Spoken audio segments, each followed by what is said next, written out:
I was trying to, yeah, I've been working with her on like choking back on the hammer and doing all that. But it was awesome because just the whole time I didn't do it. You gave her no direction. She's like, we need to nail this one. You got to cut this here. And then the hinge roof is after. Somewhere, yeah, I don't know, somewhere in there. She's like, or. And second and We need a third. hinge.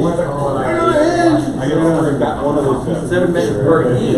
It was just a half like a door hinge. Like, well, we need the other half. That's what I'm doing. That's the other half. And unfortunately, the half seems to lie. I just cut it off. All right, hello everybody. Welcome to Sector67. I haven't been here before. Cut you off. Well, our monthly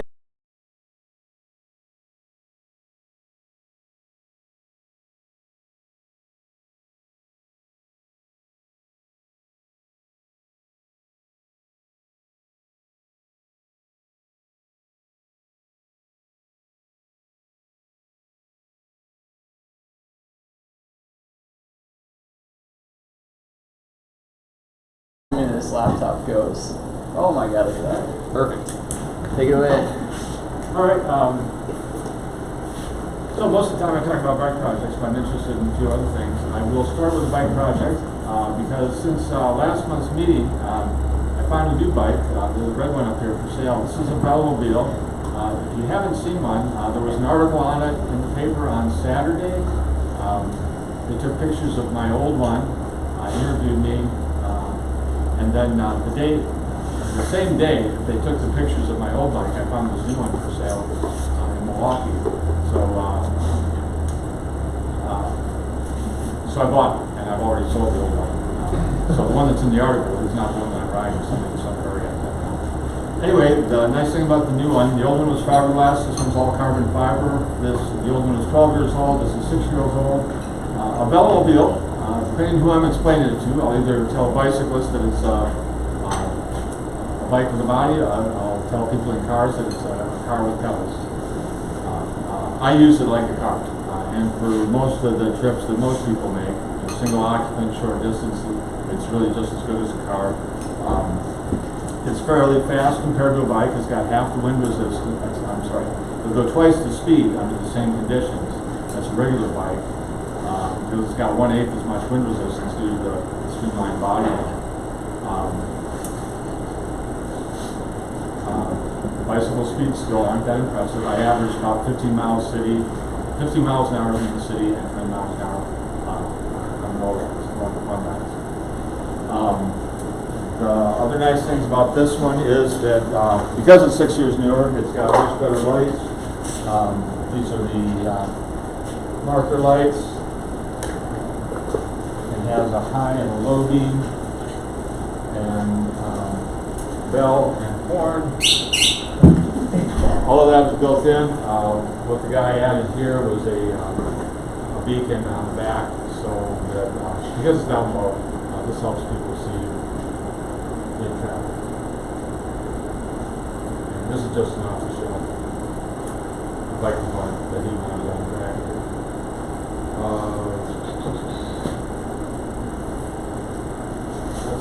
For that one.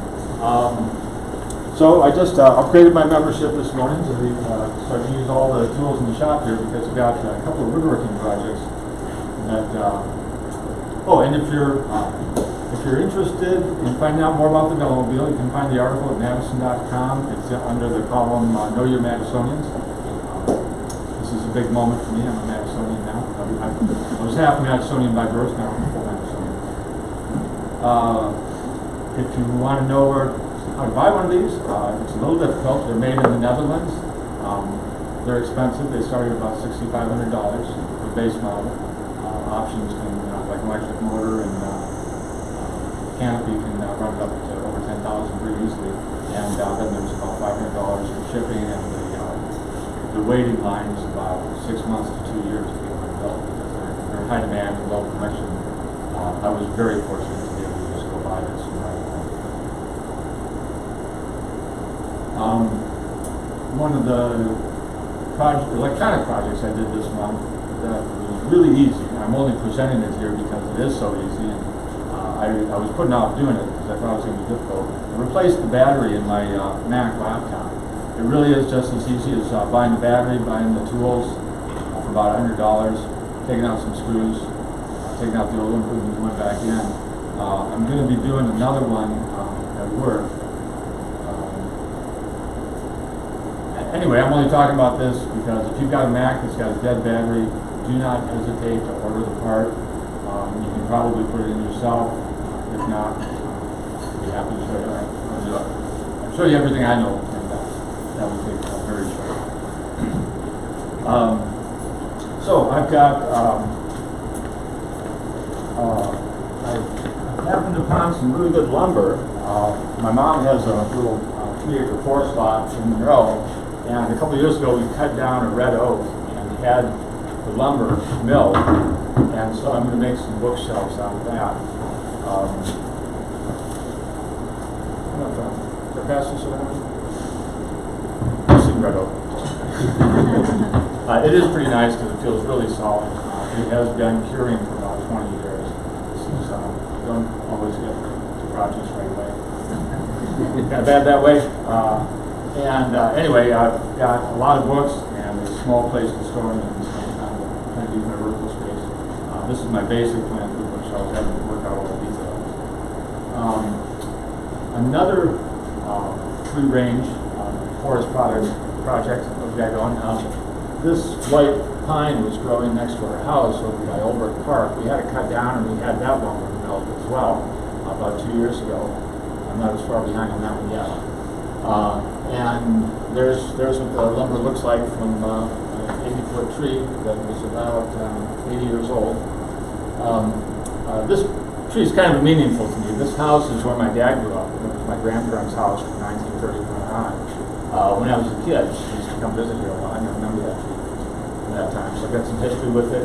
I wanted to turn it into something that I have a future with too. So I'm intending to build a bed and a dresser with the lumber. Don't have detailed plans on those yet, but just a general idea of what I'm going to look like. That's it. Are we 7 minutes up yet? Sure. Okay. Any questions? I will pass this one. Yeah. Who milled up your pine? There's a place out at the end of Fish Hatchery Road. Paul Morrison. Woodside. What? Paul Morrison. Paul Morrison. He wrote the book Urban Wood. He does a lot of beautiful stuff out there. We just had him know this. And, he would have built the furniture pieces for us. But, that would have cost a lot more. So, although, and I'm not sure it would have been done any quicker. But yeah, it's a great place. They take a lot of the urban trees here. Is that who did the lumber that we got here? Yeah. Yeah, all of our things are the same mill. You want me to put this back in the bin? Yeah. No, I need that back. Sure. Let me stop you before you get too far along. Do not build the chest of drawers out of pine. You'll be disappointed. They make hardwood for a reason. Oh, okay. Because pine is too soft. Okay. Tear out. I made everything I made out of pine. All right. You can use it for decoration on the outside, but make your inside okay. structure. Yeah. Typically tulip poplar is what they use because Okay. it's cheaper and it's very strong. Okay. Thank you. So on on your Mac battery, pretty clear sign says "Do not remove battery." Oh, I never noticed that. I don't know how I messed with it. He worked on it on the other side. I see. Yeah. Is this classified as moldy pine? No, that's sapwood from the outside of the tree. Oh, okay. That's what the gray striping is. Oh, okay. It's just sap. It was a very lively tree when we cut it down, so Yeah, it's right. sap right up to the outside. Okay. The inner parts of it are a lot more clean. Okay. Yeah, and this stuff's sitting in our basement. So it makes it nice and great. The pine and the red oak stacked together.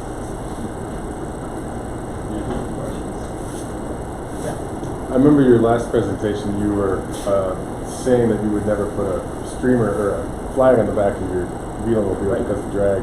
Is that acceptable drag? Yeah, that's in the wake of my helmet. Okay. Right, so I don't think it makes a difference in speed. And, you know, in the city, you're gonna average 60 miles an hour, whether you're in a car or a bike.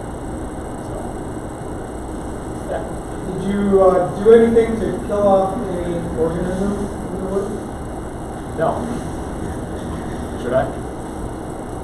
It's pretty. I mean, I have some old white oak that my cousin in Marshfield and my dad sawed up, and so it's like 60, 70 years old. But very slowly, there's powder post beetles in some of it.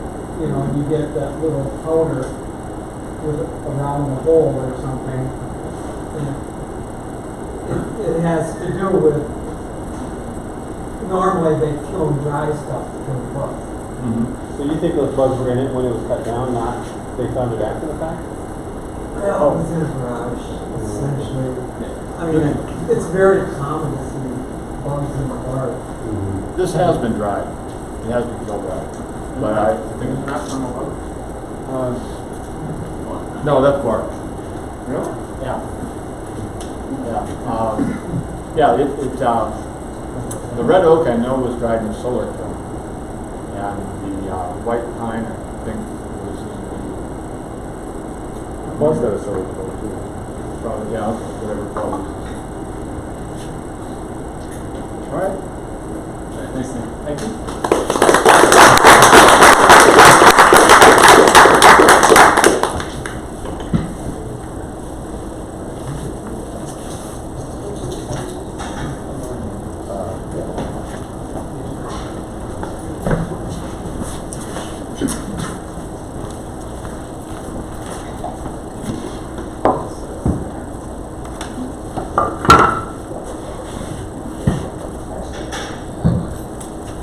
Alright, so my name is Levi, and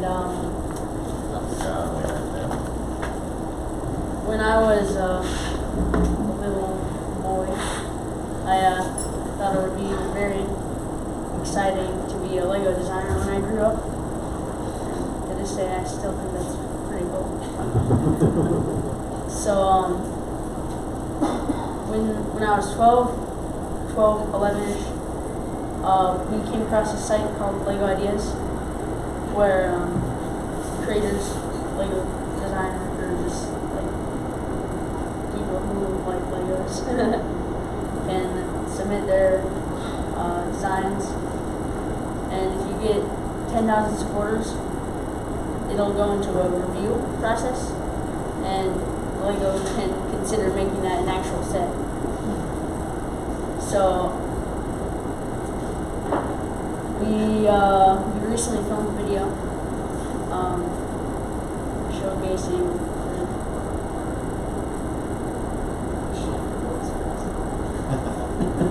please vote no. Yes, actually. So we designed a truck. Right. Oh yeah, forgot about that. Alright, so we designed this truck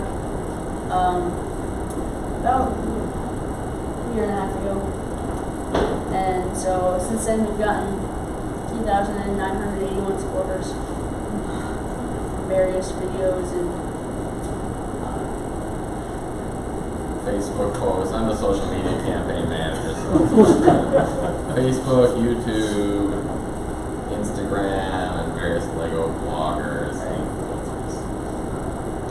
And additionally the Lego ideas. so when recently.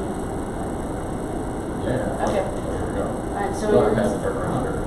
sure, yeah. So you can use the knob on the truck to run if you want to see how it's an automated side loading garbage truck, which is a style here in the city of Madison.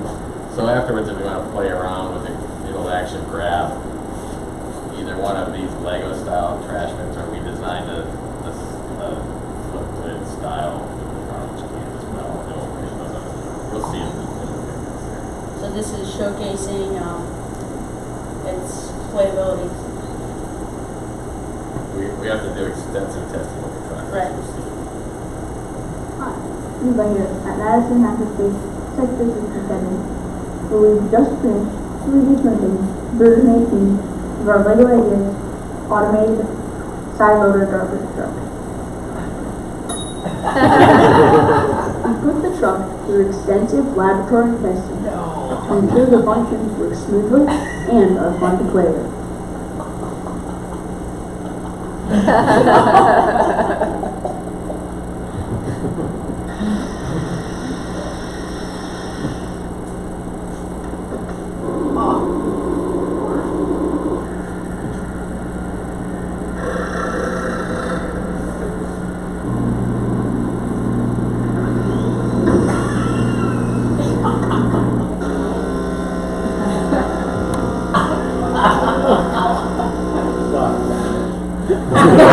Today, we're taking you behind the scenes to show you some of our most important testing. Will it dump?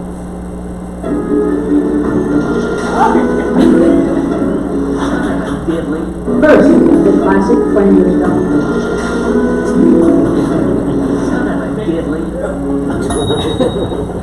Now for some superheroes.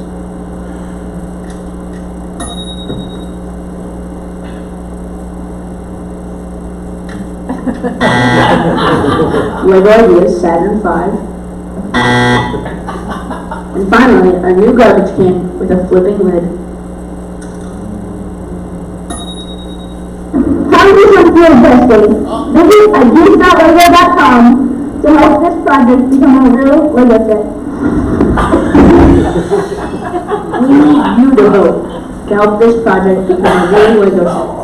Visit our automated garbage truck project at ideas.lego.com or with the link provided in the description to support our project. I don't understand. That's dangerous. All right, so that is.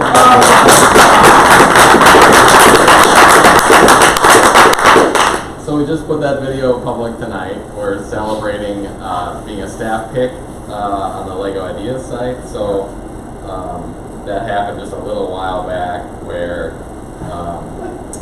our project was selected as a staff pick. We still have a ways to go for the 10,000 votes. And a little under a year to get there. Once we hit 5,000 votes, we get another half a year. So we've still got an extensive ongoing media campaign to get there, and some other sort of bigger stuff that's in the works. But yeah, any questions or? Oh yes. Hey, who's voted already for the project? Let's see some hands. So not many. So there's a real opportunity here. I voted many times.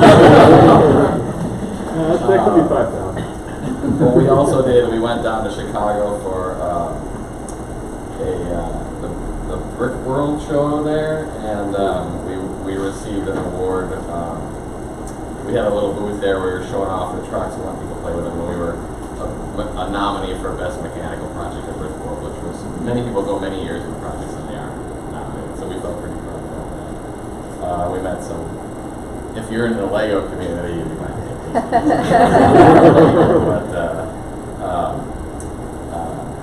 yeah, and so there's many more details of the bill and project updates and things like that on our page at Lego Ideas.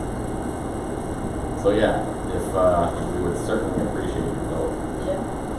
You can go here and log in. You will have to create an account with Lego Ideas to be able to vote, which I wish it was simpler, but it takes a little bit of doing, but well worth it. It's a labor of love. If you vote multiple times, Did you make that flip lid trash can with Legos or a 3D printer? Legos. Oh, cool. The rules of the competition say, well, we didn't submit this with our original idea, but as an update, you have to use all existing Lego parts. They don't want to make a new mold to support the Lego Ideas line, but they will do new colors of existing parts or new details. You see, Lego is pursuing the 3D printing community at the moment. They're after them for like trade dress to protect their minifigure marks. Because the Legos themselves are public domain, but there's like they're essentially pursuing all the 3D printing forums to remove all the Lego items from them now, which is getting backlash, of course, from all the obvious stuff. It's going to turn into Metallica and Napster pretty quick. I thought that video was hilarious and terrifying. And so who gets all the credits for contributing to that? Like who did what? Well, we pretty much did all the filming ourselves. I was the one who got dumped. Yeah, the real painful parts were mostly Levi. Well, you only had one actor, but who's the writer and the? Oh, we did the dialogue kind of together. So the whole project is a collaboration. In fact, we submitted the Lego Ideas as a father-son collaboration on the project. And so it's been a great chance for us to do stuff like writing the dialogue, filming. We did Levi did probably the majority of the editing and all of that. And I helped with that. And I did most of the videography. If there weren't other people involved in coming up with all the greatest stunts and everything. Yeah, well, I mean, Chris maybe had an idea about some of the things, or other folks in passing as we were doing things, be like, oh, that's funny. Yeah. Very impressive. Maybe you could get it shown on TV.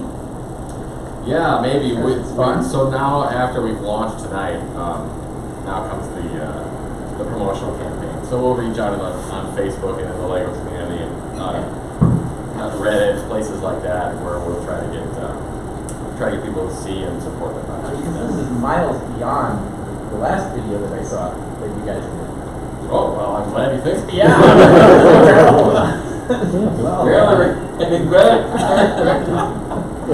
I mean, the last one showed the truck. It was an animation mostly, right? Yeah, that's right. Yeah. That was pretty cool. But So Lego's probably gonna give you extra points because it's not 3D printed. That's exactly right. Or if it was 3D printed, maybe they'd shut it down. Yeah. Yeah. Well, so what was the shmoo special effects in the press? Oh yeah. oh yeah. So we cut it and then we put in a Play-Doh version. Oh. And we switched that down. Kind of see the cut a little close. You can see the advantages of it. You should see that cut right there. So that's I don't know if you ever seen the hydraulic press channel on YouTube where the guy smashes lots of stuff, but at the end of the hydraulic press videos they usually have a Play-Doh item that gets squished. So that's Yeah, we did it. We kind of were doing some takes on some internet, some existing YouTube. The Will It Dump is a takeoff. There was a Will It Blend channel a while back where they would blend all sorts of things. Yeah, the hydraulic press channel highly recommend that if you're interested in seeing these crushed. Any other questions? Awesome. Thank you guys. All right.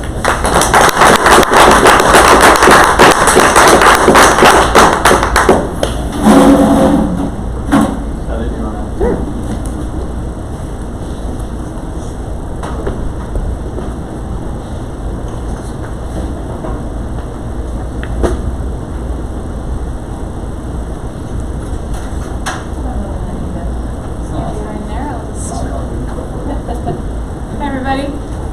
Thanks for a few minutes. I'm Heather Sabin from Monona Terrace, and I organize the Madison Maker Fair. It's coming up on November 24th. And Levi, I think I have an idea for you to get some voters. Come to Maker Fair, have a booth. We'll set up some laptops. We'll have lots of people walk by and vote for your project. Just an idea. Probably most of you are familiar with Maker Fairs. They started in Make Media, which is now called Make Community, and they are still going. So even though there was some trouble with that parent company, it does look like the Maker Faire brand will live on, and just happened in Milwaukee a couple weeks ago. We moved ours to November. We had it in May for a few years. This is our 4th, but we're hoping to boost attendance a little bit, maybe a less competitive time of year. It's hard in Madison, there's something going on all the time, but November 24th is a Sunday, and we hope to draw 2,500, 3,000 people, and we hope you will come and share your stuff. So anybody can have a booth. You could do it collectively as Sector, of course. You could do it individually to show your thing. I would love to have that. It would attract a lot of attention. So please let me know if you have any questions about the event. It's not, the model for Maker Faire was never to be a selling fair, so it's not that we have many commercial vendors, but if you wish to sell things, you certainly can. There's a small fee attached to that, but otherwise it's certainly no cost to you to participate. you will come and do it. If you have any questions, I'm going to leave a few little cards behind, and it has some contact email there, and I would be happy to tell you how you could pursue it. You could go to madison.makerfair.com, and there is a form on there to register as a maker. So I don't see Jesse here tonight, but sometimes he's got some wild ideas for me. So thanks, everybody. Questions? Yeah. Do I understand correctly that if Levi wants to show his trash truck, he does not have to pay to set up a table at your? That's right. Only if you're selling products. Yeah. You know, it gets a little gray sometimes, but because many people promote something. You know, maybe it's not for profit or that kind of thing, but in your case, certainly not. I think that would be a great place for you to spread word about your idea. Are you connected with the Milwaukee Maker Fair? Only in the sense that the producers do come together and have a forum to share ideas, and it's kind of a nice network that way. You know, you pay a license fee to do a maker fair, so there is a cost to us to do it. But frankly, the resources we have at our disposal from formerly Make Media, now Make Community, it's kind of worth it. Yeah. What's your interest? Well, my interest is, it's my job to organize it. So my interest is a paycheck. Monona Terrace. Okay. Yeah. So we decided several years ago we would start one of these, and we've liked the idea of a November date. Also, not only because we hope to be less competitive for people's time that time of year, but also we hope to get more UW people. We were having it on the second weekend of May. So, because of course for us it's all too about when we have space in our building and all of that, but we hope November's better than May. So we're already seeing about 30 registrants. You might think 2 months out, boy, that doesn't sound a lot. Sound like a lot, but believe it or not, that's ahead of the pace. Do you have room for? We have had in the past 85, 90 makers. We do it in the big room downstairs. New this year, we're going to do a dark room, and we'll have some fun stuff down there, including Tesla coil folks from Milwaukee and glow stuff, which cannot be revealed at this time. So I welcome LED projects. Yeah. So what happened with Make Media and Make Community now? Oh, okay.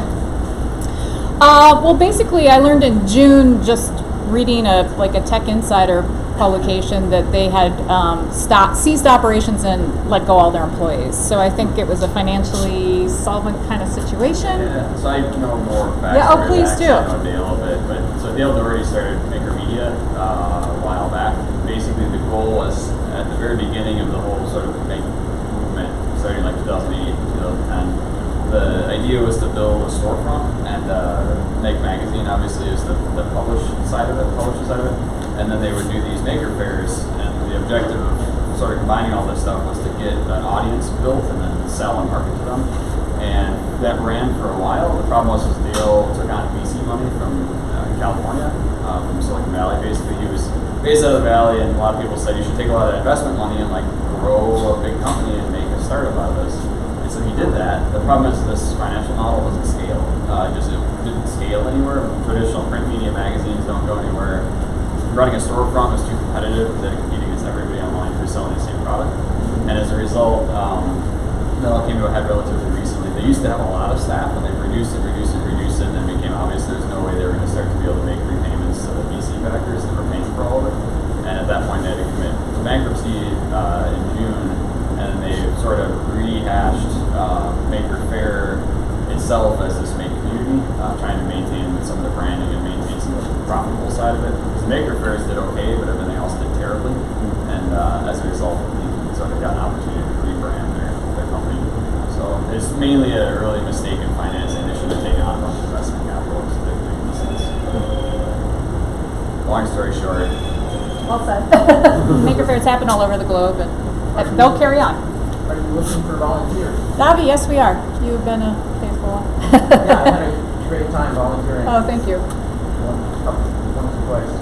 Oh, great. Yeah. So we just volunteering is one way to do it, and we do We will send out an email about that shortly, about how you can do that. We also welcome stage presentations, as well as workshop instructions. So there are several ways to plug into this if you don't want to stand at a booth all day. I mean, I certainly understand this time commitment. So, yeah, any other questions? We do have a ticket cost to get in, $10 adult, $5 youth. Payable day of, or we have a e-ticketing as well. If you show or volunteer. That's right. No cost to enter if that's the case. Thank you. All right, thanks, Ed. Appreciate it.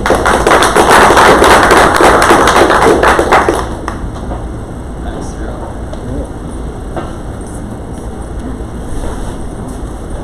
So, a little bit more glass today than I did last time. I'll be doing a demo after we're done with the true meeting. I'll show you a little bit more about what I can do with all this. I'm going to send a couple of pieces around. So I've got 2 pieces that I just made about a half an hour ago. That rod right there. Actually, I'll talk about those later first. Yeah, so this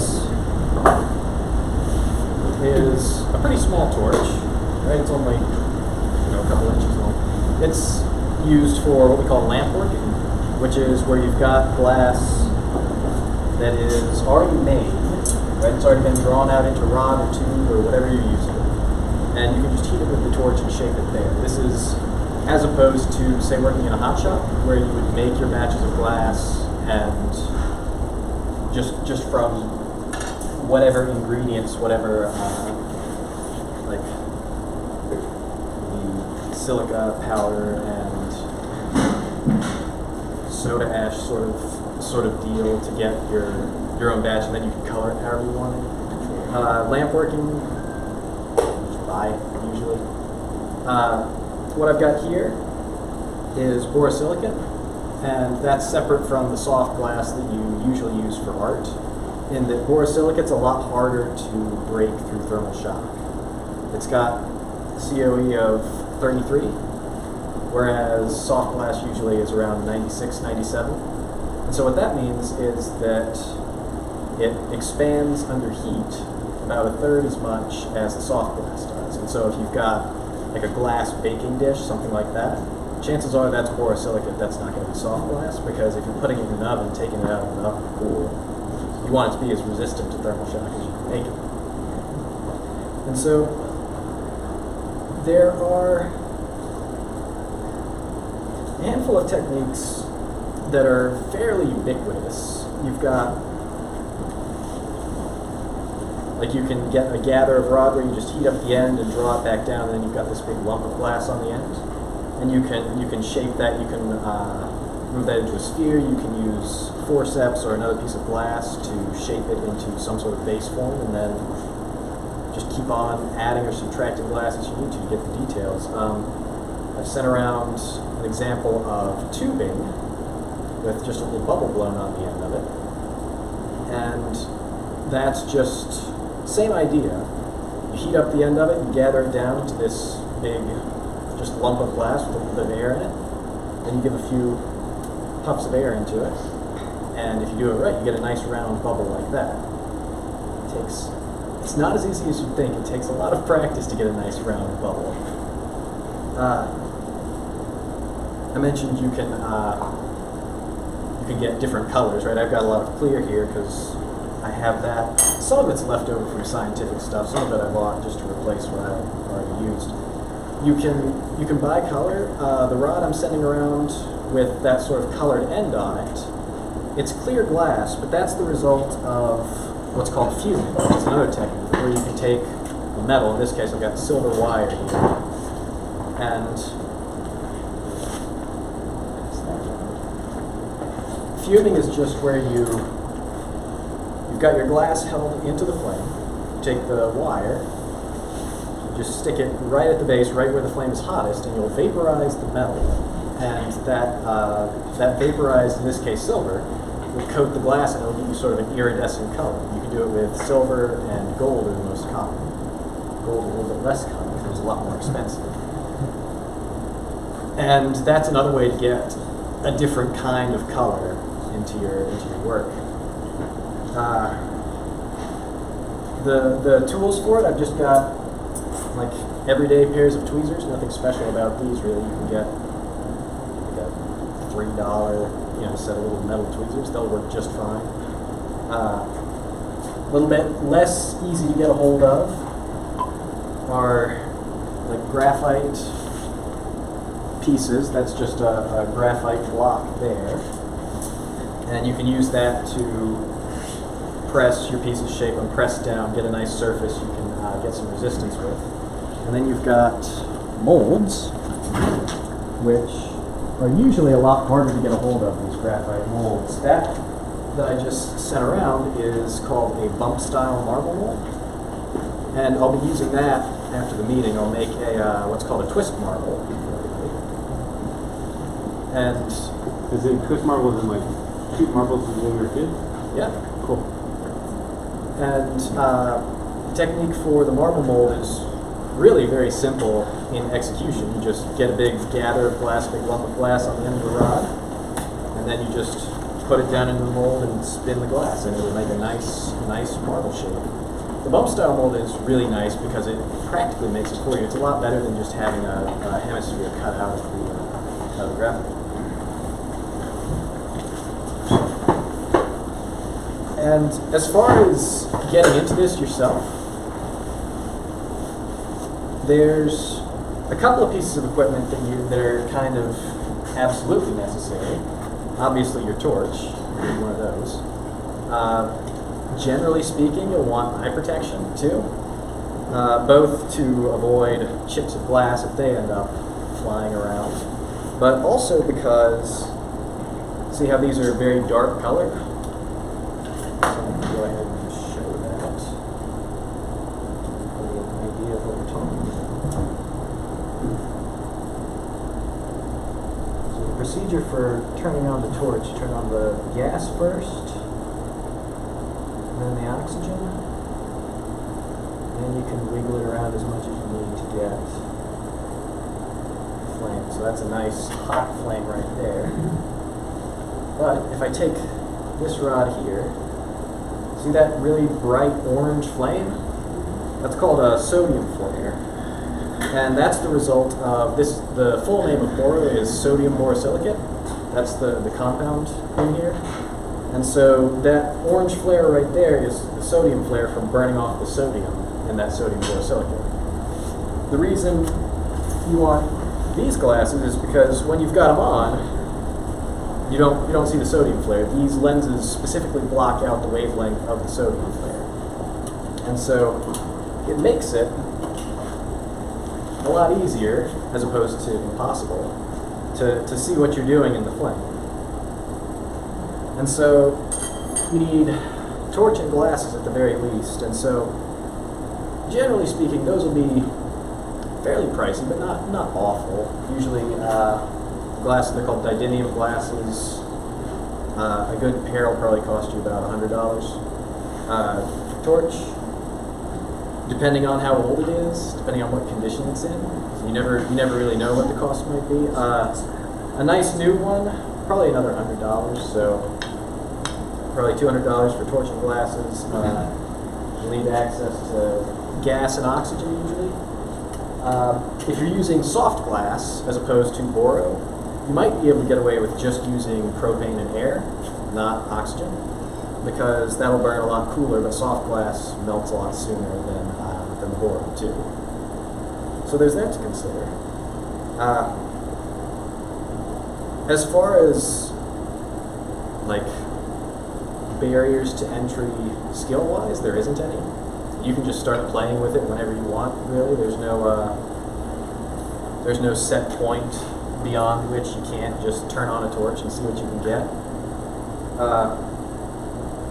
It's very time consuming as far as there's a lot of prep work you have to do for any piece you're going to make, either in the form of just preparing your materials, getting smaller parts ready to add on once the larger part's done, sort of deal, or in drawing out your design and getting everything fleshed out, make sure that you've accounted for thermal shock and all that when you're actually going to be making it.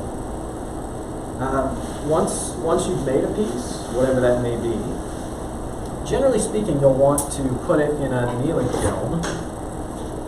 And the reason we anneal it, again, is because we want to cool this down very slowly. The thermal expansion of a piece usually will break it unless you kiln anneal it, which means you keep it at a high temperature and you just slowly bring that down over a really long period of time. And I won't be kiln annealing anything I make tonight because of two reasons. One, again, it's borosilicate, so that's a lot more resistant to the thermal stress. And two, because everything I'm going to be making is going to be small enough that I can just slowly cool it down using the torch flame here. And that'll probably be enough, I say probably, I hope it'll be enough to keep it from cracking. And that's kind of an overview of the process, really. Does anybody have any questions about that? Besides your necklace, what do you do with this? What do I do? So my background is mostly in scientific glassblowing, not necessarily artistic or sculpture. And so I've made scientific apparatus, things like test tubes, coil condensers, flasks, that sort of thing. Things you'd see in like an organic chemistry lab. That's what I make. Artistic-wise, I started getting into that before I left. The University of Oklahoma is where I learned this. They have a glass program. I was starting to get into sculpture, and so I was learning some basic things like pendants, beads, marbles, a little bit of sculpture. So, if you're burning off the sodium in the borosilicate, doesn't that mean that you're changing properties inherent to the glass? And so if you're, let's say, I mean, how long can you work with a piece of glass before you've cooked off enough sodium and now it's no longer have the properties you want? The short answer is nobody knows. You can actually see what you're talking about as you work the glass. It'll get this sort of cloudy, like frosted glass sort of look as you're working it. Once it gets to that point, you can't really do anything. It's just junk at that point. You can't really do anything else with it. And that's why you want to work the glass as little as possible. So you want to have an idea of what you want to make in mind, and then just do that with as little movement of the glass as possible. But I mean, a lot of glass work is still kind of just wizard stuff, where the only way to really know how far you can push it is just by having done it thousands and thousands of times before. I don't think there's any set way to tell how much more you can work a piece of glass before it's just useless. Yes. Have you ever thought about trying to mill any of your own graphite molds or anything less standard? That's how I got introduced to Sector 67, actually. Did you mill that marble mold? Or? I did not. That was made a man named Mike Close. He makes those marble molds. But yeah, that was how I got introduced to Chris. Was I was thinking about trying to make some graphite molds in there. Did you? Not yet. No. Still trying to get a hold of enough graphite to make a decent mold.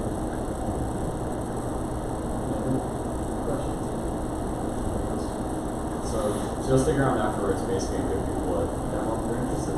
Yeah. All right. Cool. Thanks, guys.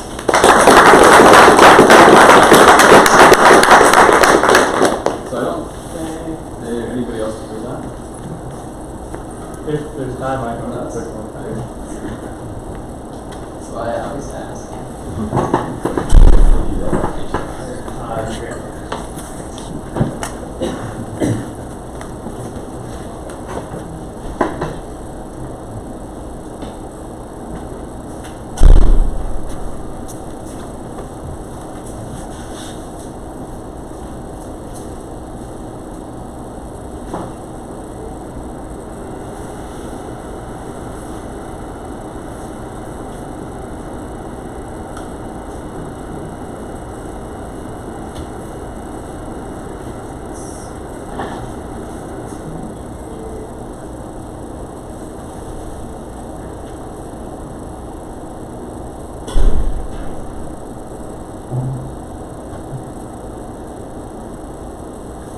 So a while back, I got an email from somebody on the sector mailing list, Jim Feldman, who is has a incredibly elaborate. I'm getting half screen over here. But, incredibly elaborate model train sets. I can show you a couple pictures of what I'm talking about here, but you know, just a huge model train, and he's getting a little older, and I wanted some help working on a section that he's been expanding. You can see the section here is totally new. So to give you an idea of the size and scale, this is probably 15 feet going back, and we're just looking at one arm of it. It goes around a corner and goes another 20 or 25 feet that way. And he builds these control panels for him. You can see one here that's got a miniature drawing of the layout of this track and a whole bunch of switches for flipping all the turnouts. Every one of these turnouts here is all electromagnetically controlled, so that you can basically sit there and change everything from his control spot. And so he was looking for some help, basically putting in a new one, and I got there and kind of took a look at what he was doing, and I was like, well, this was kind of interesting in the 70s, but we can do a little bit better than that. So what I ended up doing here, and so here's the other arm going down the other way. I've got a whole bunch of pictures of various stuff, but what I ended up putting in here was a solenoid control board, basically, that could do double-ended solenoids, a whole array of them. And by putting in, you mean you designed the board? Yeah, right. Okay. I just want people to understand that you built this board just to do this job. Yeah, well, so there's actually a lot of solenoid drivers available, but it's a little bit unusual in that these turnouts are dual-ended. So you actually you basically need dual solenoid drives, and in a single location, right? I mean, you could always just double up your solenoid drives. You could get two. You know, so he's talking about 16 turnouts here, so you need 32 drivers. You could just get 32 drive boards or whatever. But the biggest thing that I'm always looking into is like wiring and trying to reduce the amount of manual labor that is involved. So if you're taking a look under there, I don't know if I've got any good pictures of underneath, but he had wired every single one of his turnouts with 3 individual wires that he had taken and screwed down, you know, to each turnout with a wire nut, and then carefully run them all the way underneath the table back to his control panel, where he had a bunch of switches and resistors all like soldered together, floating in the air behind the panel. And so I was like, well, let's see if we can make. And then of course, you know, actually while I was there, one of his other turnouts had died, and he's like, can you replace this for me? And I actually ended up just telling him like, no, I don't really know what. Like, there's so much going on under here, and the guy who designed it for him doesn't live around here anymore, and because they're all hardwired in at that point, it's like there's not much you can do. So I ended up using Ethernet cables for everything. I love them because they've got 8 connectors or 8 conductors, so you can pass a lot of signals through them. They're off the shelf. You can get them basically any length you want for less than $1 a piece. So for basically 15 bucks, I can run cables to anywhere I want. And so you'll see here, zoomed out a little bit more, there's my control board. And I asked him, and he was like, I asked him if he wanted me to do make his wire routing any prettier, and he was like, I don't really care. So I left it. There's just a bundle of wires laying there. But yeah, so I mean, this is actually really interesting, because if I ever needed to do any work on this board, I can just unclip these 16 wires and take the board and leave all the wires there, and when I come back in, they'll all just clip right back in. And or if you ever wanted to upgrade the hardware or change where one of the turnouts is, you could just physically move the turnout, get the right cable length, and just plug it in. So the other thing that he wanted was this control panel here. And again, my biggest thing is just removing manual labor with the modern tools that are available for PCB manufacturing. 20 years ago, this would have been ludicrous, but today, you can get a PCB that's, you know, multiple feet by multiple feet for, you know, $10, $20, and get it in a week or two. So rather than having a huge rat's nest of wires back there manually wiring up every switch and every light on this panel, let's see here.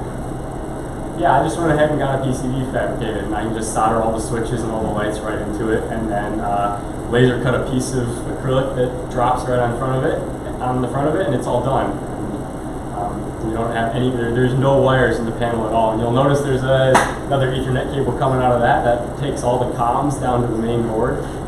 It's an intelligent panel, so all the switches and stuff are all come back to a microcontroller. It's on the back here, and it just kind of talks to the control panel and lets it know what's going on as far as the controls are implemented. So in addition to making everything cleaner and faster, I mean, it took maybe 15 minutes to install all of this. You also have the advantage now that because it's all being managed by a microcontroller, you can do anything you want as far as software is concerned. So he was just completely blown away when I added a couple buttons down here that don't correspond to any turnouts that he can use for presets, and he can basically get all the turnouts in a position that he wants and then hold one of those for 5 seconds, and that basically saves that state, and then anytime he wants he can press that button and it goes back to that state. And of course, you know, using a microcontroller, that's super easy. There's nothing difficult about that, but from the world where he was using all the switches to like physically throw resistor networks back and forth to drive his solenoids, that's just, you know, something you wouldn't even have been able to do. This front panel here, I tried to convince him to go with, I don't know if anybody's ever seen two-tone acrylic before. It's 2 layers of acrylic with different colors, and when you can laser etch it, and you basically burn away the top layer, and you get a really clean contrast on it. And I tried on like 3 different occasions to convince him to go with that. And he was always like, "Oh, but I got this chunk laying in my basement that I don't have a use for." And so we ended up just basically painting on a piece that he had. And it's legible, but I think it could have been cleaner. But so yeah, that's kind of that's the final thing right there. And then of course, with this being a single cable, this is the other neat thing: single cable running to your control panel. He can take that control panel anywhere he wants. It's not quite wireless, but you know, he could walk around with it. He could mount it somewhere. Later, decide he doesn't want it mounted there and move it somewhere else. His other control panels have upwards of 80 wires running to them. There's just no way you can do that. So, yeah. Any questions? Did you pay any attention to like serviceability? Like 10 years from now, when you're off somewhere else and like he needs to redo, does he have much knowledge of how this works and the ability to change it later? So I mean, yeah, serviceability. I mean, as far as serviceability goes, it's very serviceable because it's all interchangeable parts, right? That's the whole advantage of this system. I didn't want to touch what he had under there because you had to rip the whole thing out to mess with it. As far as his understanding of it, I can't really speak to that. It's all Arduino based, so you can actually there's a USB port on there. You can actually plug it into your computer, and it'll just show up as an Arduino Uno. But your computer won't know that it's not an Uno, and you can and all the software is open source. It's available. You can get it on GitHub. So somebody with basic knowledge of that would definitely be able to get in there and mess with it if they want to change. Cool. Any thoughts? It's a great job. First of all, it's a super cool project. Any thoughts to make a product out of it? I imagine there'd be some demand. Yeah, so I thought about that a little bit. First off, I mean, definitely, yeah, actually, I'll talk a little bit. Definitely, this worked out pretty well. I was pretty happy with using Ethernet cables to not have to do the wiring. The next step up is to actually use the track. So the track is already routed to all of these things, right? 2 metal conductors, and you pass power and ground through those for powering the train. And it's actually done for communicating with trains, and you can buy more advanced turnouts that can do this, but you basically can place a data line on top of power. So you can take power and modulate it between 18 volts and then 22 volts, and the train will run fine on that. It'll filter that out. And you can actually pass data around on that too. So you can basically make every single turnout an intelligent turnout. And that sort of thing exists. The biggest problem with it is that the way that you communicate with them, when you sell a turnout like that, they don't know where you're using it or how you're using it, so all they can do is give it an ID. They can say this is turnout, and it's settable. You know, you say this is turnout 40, great. When you tell turnout 40 to switch, turnout 40 is going to switch. But how do you go from there to having a panel like this, a graphic representation? That's a little trickier. So I've given some thought to it, but it wouldn't be. It wouldn't be easy. You could maybe write some sort of a script where people could choose where they want their buttons and switches, and it would auto-generate a circuit board file, and then walk them through the process of ordering that. But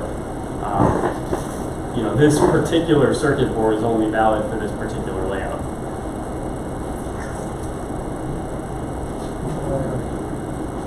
I don't know, maybe that's just like, I don't know, like, load trains that you usually go, they can build a loop at some point.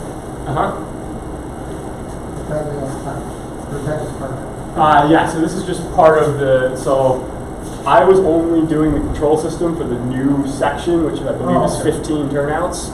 I believe he's got close to 70 on the full setup. So one of the features on this that he's not utilizing, but I just had to throw in there anyway, is this is actually expandable. You can basically build multiple of these, and they'll just chain together with more Ethernet cables and create a single centralized intelligent system. So, I mean, of that section, like, what square footage of the basement, how big is this next? This section here that you're looking at here, which is also this section here, kind of in the background, is probably like 8 by 10 feet. Okay. So he's got, it's kind of an L shape. It's like probably 20 feet in one direction and 20 or 30 feet in the other direction. So a classic way to start these things is to start with a 4-foot by 8-foot sheet of plywood and get that working. Yeah. And then as soon as you get it working, God help you. Oh, yeah, I think if it's it's one of too those small things and you add another 4-foot by 8-foot. Yeah, so this is his initial 4-foot by 8-foot, except you can actually see he's extended it here, so it actually kind of cut off there before, and he came out this way and then doubled that out again into this section, and then kind of then started forming the L because he basically ran into the wall. So He's mounting cameras on the train cars, right? So you can actually see it from that perspective.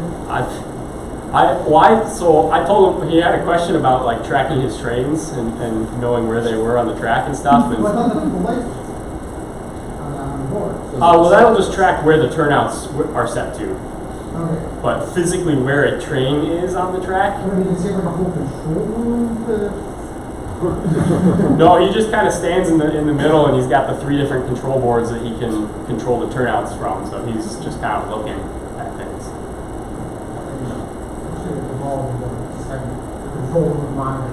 Half of the entertainment area is when the trains hit each other. At least it was when I was like 13. Yeah, I'm not sure we were on that level when we were at 13. It might have, but... Yeah, so I mean, if you had a way of tracking where the trains were, you could actually design a control panel that with a bunch of lights on it that would actually, have a little moving light that would follow the train around on the panels. I think Amtrak has something similar to that. They still crash trains. It's not as sophisticated. Probably. Is this stuff expensive? Which stuff? What stuff? Like the model? Well, the controllers and the... How much does the whole thing you needed cost? I mean, the bare circuit boards, actually, I've got a bare circuit board I can pass around here just for size or whatever. Bare circuit boards in that size range is there. Yeah, go ahead and pass that around. So that's the controller. The panel is a similar size. There's a couple parts on there, but, I mean, those are like $10 for, $20 for quantity 5. Of course, I only need 1 for this project. Parts to go on it, I mean, they're all cheap. You get them from China, and they take a couple weeks to get here, but another $20-30 in parts to populate them. Solenoid controllers? They go on for it? Those are expensive too? Well, I mean, it's just low side MOSFETs, so there's not like any sort of an actual solenoid controller on that board per se. Like roughly $8,000 in labor, probably. Yeah. Bill, not paid. So he's got a hybrid system, right? He's got his old system and this is the new system. Yeah. Would he be able to basically take a section and convert it over to this at some point? Oh, absolutely. I mean, this was so easy to go in.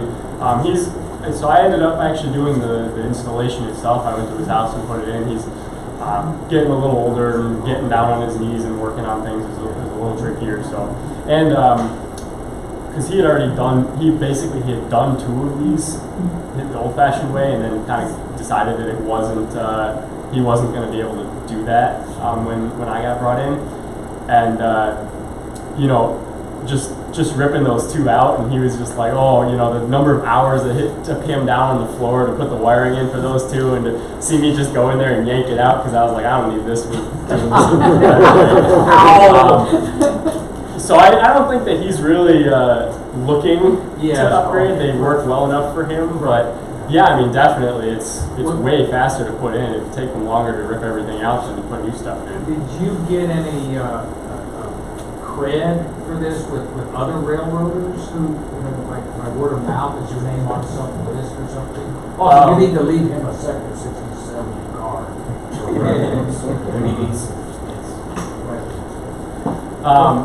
I mean, I think he's showed it off to a couple of his friends, and they've all been pretty impressed. I guess, you know, the model railroad industry has been behind the times for a long time now.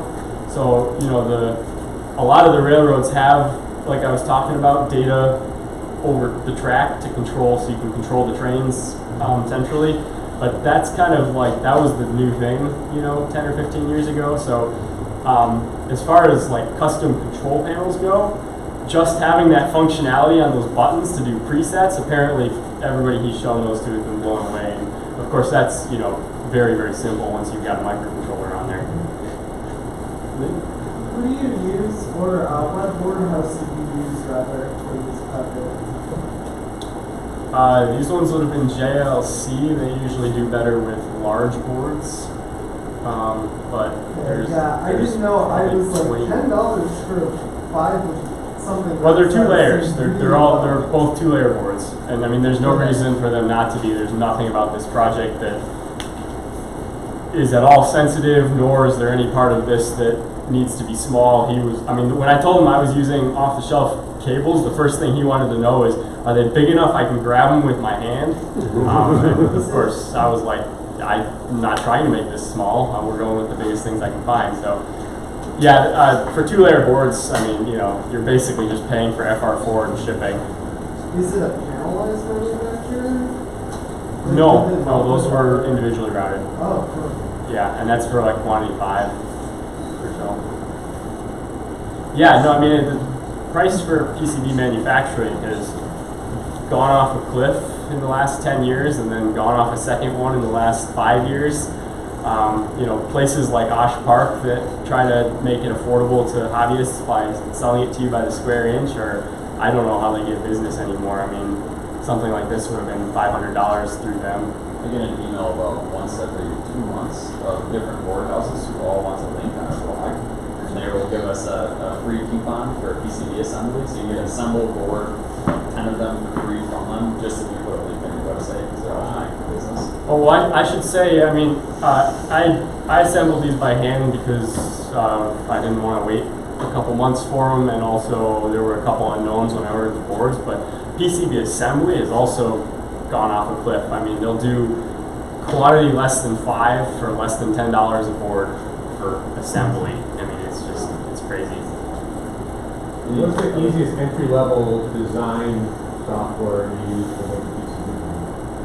I don't know. I use, yeah.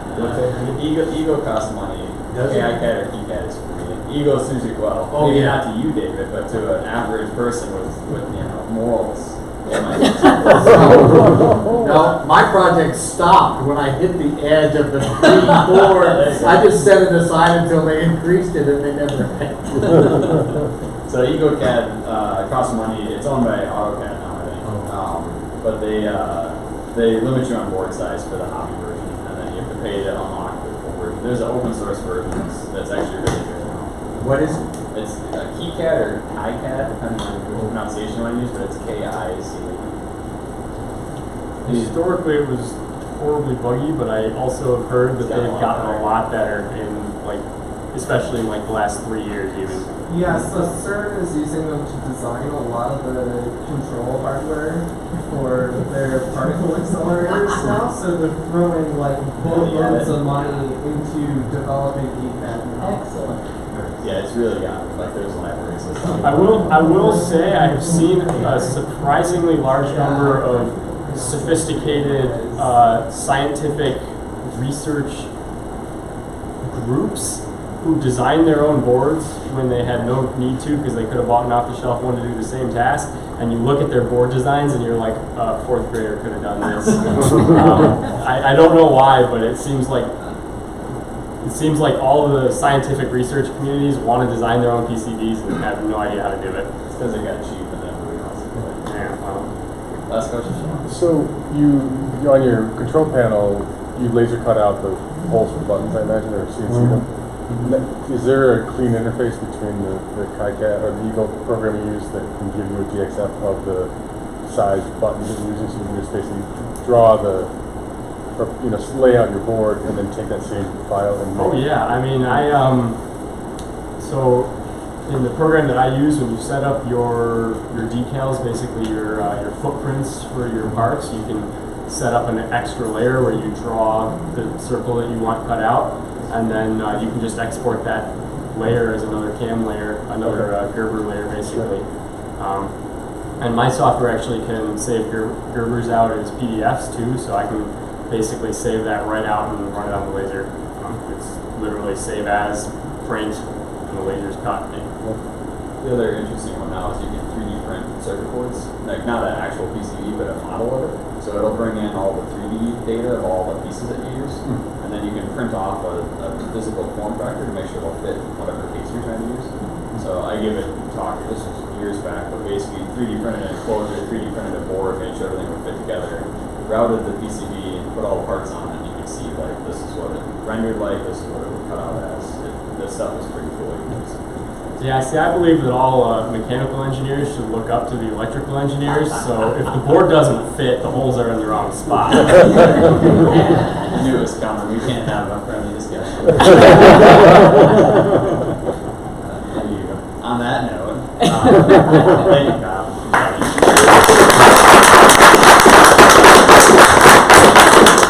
So the thing Kyle didn't mention is I was doing my mechanical engineering duty and helping Jim make, I think, fifth scale Sears Tower or something crazy. It's like this tall. That's this thing that he was adding to his layout. That's why he's making all these extra switches for his railroad track layout. He learned how to laser cut parts after having handmade them for years and realized that making big skyscraper kind of buildings is really easy now. And he used to have all his railroad buddies who would compete on like who can make the really old looking buildings look really old and look correctly as models. And he realized that nobody makes skyscrapers, nobody makes modern buildings, even though they're like 50 years old now. So his argument with his friends is like, well, no, I'm making 50-year-old skyscrapers. It's just you guys, you can't do it well. So that's what I'm good at. So anyway, he's been adding in some sort of traditional modern buildings into his layouts. Yeah, I hear it wasn't quite the scale though. That's not my problem. He's doing all this. So we can go around and you can say who you are, what you're interested in, or why you're here, or otherwise. And if you're like I said, Max will give a quick show on glassworking, and then I can show people around. We're in the next 20 or so days, we're going to be pouring concrete upstairs to pour the second floor to finish the second floor of this building. And as a result, I'm going to be moving everything from upstairs down here, so we already started that process. So we can take a tour around, but there's a lot of things that are starting to get recompressed, so we have enough space to get that done. And then 7 days after they pour concrete, we'll put everything back up upstairs again. So. Exactly. You want to go ahead? Sure. My name is Ramesh. I've been a member here the last couple of months. My interest is in living system, biological systems, synthetic biology. How do you change? How do you understand? How do you code things that work at the interface of programming and biology? Hi, I'm Kelsey. I live in the neighborhood and I've just heard about this place for a long time. My primary interest is in mosaicing, and I've done a fair amount of them in the past, but I don't have a space to do it anymore and don't have any more time because I have a baby now, but am interested in getting involved potentially. What's mosaic? Mosaicing is like taking tiny pieces of tile or glass and making pictures with grout.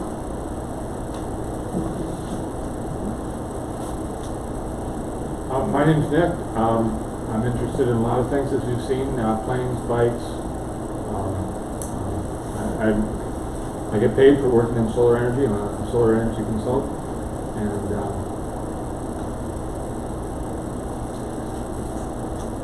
And I can't think of anything else interesting to say about myself. I'm Jane. I'm just here to see what's going on. That's me, Heather. Congratulations on the building. It's really nice looking. Yeah. Like all of the glass. You used to look like that. Yeah. Great job.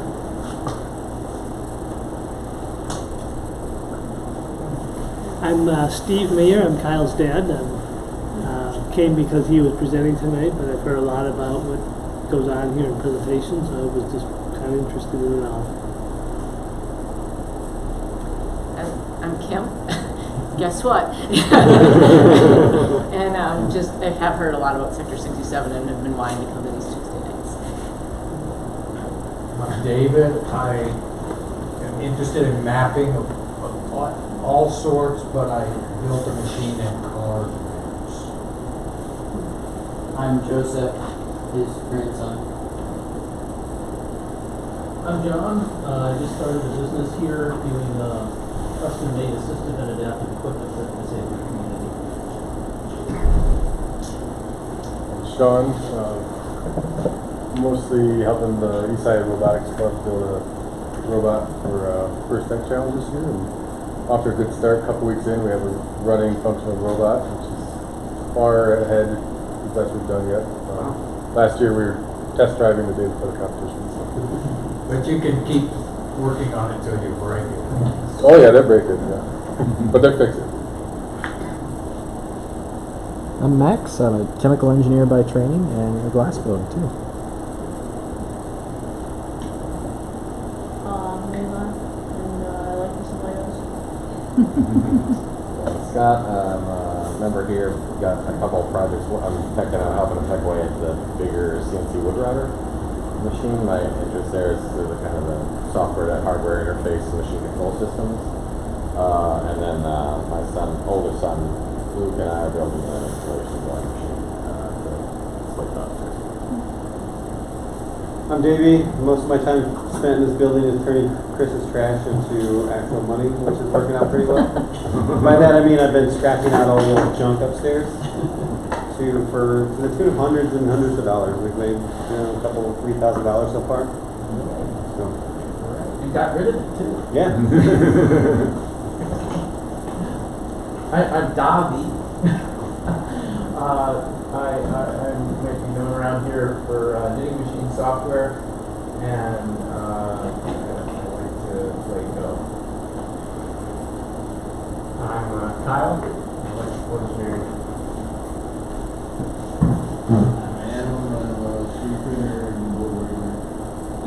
Recent homeowner. Yeah. Now it's Anyone hiring.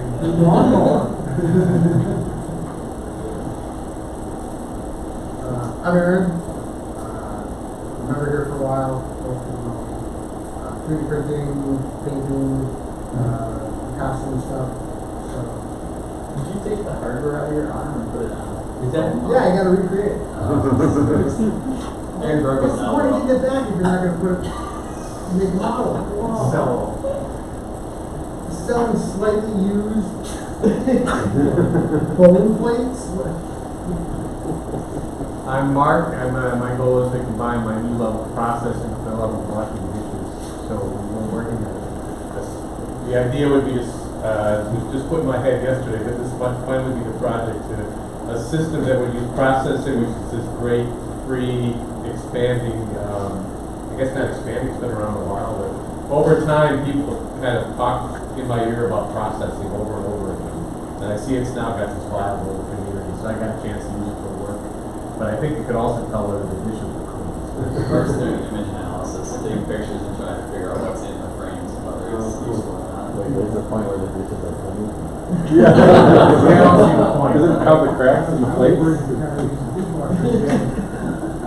I I'm Fritz. I'm getting the renewable energy group going, which is meeting 1 week from tonight at 7 p.m. And the subject will be on hydropower. And I will send out an email shortly about it. So next Tuesday, same time, talking renewable energy. Hopefully nobody ever gets it mixed up. Yeah. All right. Well, thank you guys all for coming. Like I said, Max will give a cool demo of how to blind yourself shortly with sodium flare. It'll be great. He's got some extra glasses, so you guys can see what's going. Otherwise, yeah, if you're interested in a tour, or Nick said anybody can take his bike out for a spin. He's really not worried about it at all. There's a thunderstorm just about to. Yeah, I was gonna say, It'd be perfect. in all honesty, it's supposed to 100% chance of rain in the next like 30 minutes. So. And there's a 90% chance this was repeated by pocket pond, too. Ah, well, who knows not. Anyway, thanks everybody. I have an idea. Everybody's been raising this damn question all night, and nobody's said that. Together, so.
let this cool down a bit and see what we got.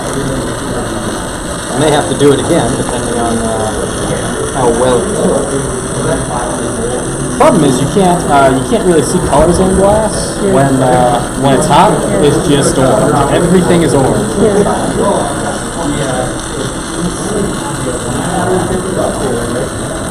So this one is cooled down now, and you can see it's not perfect. It's more around the edges. You can see it even through the glasses? Some of it? Yeah. Not really, no. Yeah, that's what I'm saying. Have you taken them off? I mean, it's like, it won't wreck your eyes. You gotta stare at it for a long time for it. No, I mean to see the color. Oh, yeah. When it's out of the plant. There we go. That should be much better. No, it's not. That's worse. Let's try that again, shall we?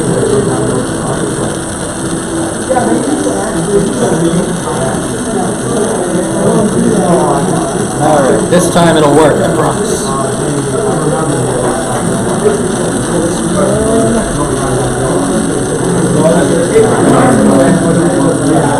Alright. Lost a big bead in it. Yep, that happens. I mean, there's nothing you can do about it when you're using wire. You can pick it up again, can't you? Yeah, I mean, see, you hear all these stories about glass blowers doing cool fuming things, but the problem is it generates, like, you're vaporizing the metal. So what you're also doing is you're breathing that in unless you've got really good ventilation. How would that smell like? Yeah, so like all these like 30-year glass blowers or so, these really ancient people have been doing it forever, right? They're talking all about how I used to do this in my basement, no problem. They're not all there anymore, so gotta be careful. So I'm being careful to keep this directly out of the flame. So otherwise I'll just burn that silver right off. I'm heating this one up. And once that surface is just nice and glowing, nice and orange, I'll stick it to this side. And once that seal is there, I'll be able to heat them both up. So here we go. You gotta get it right the first time, right? Yeah. That's one thing. Hot glass likes to stick to glass. It likes to stick to everything. It'll stick to you if you let it. So you want to be careful about that. Colors inside. Yep. And so now I'm going to heat it up, and I'm going to get rid of that seam in the middle. And in order to get rid of that seam, just heat it up a little, right? And the glass will flow together, and it'll erase that like it was never there. Now, when I take this out of the flame too, depending on how well the silver took, you might see the silver that's around the edge of this side may have also burned off, so they'll both be completely clear again. If it doesn't, so much the better. That'll make the marble at the end look a lot cooler. But we'll see.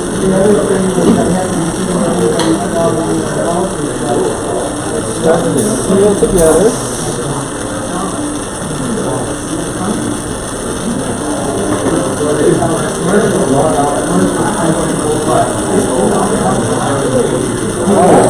So, I'm going to take this side off.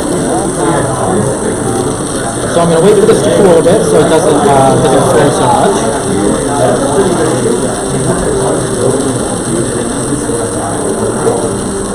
Heat up this end right here. And pull it right off. Notice that when I'm pulling this end, since I'm not using this anymore, I can just stop turning it. This side never stops turning. Otherwise the marble will just sag to the side.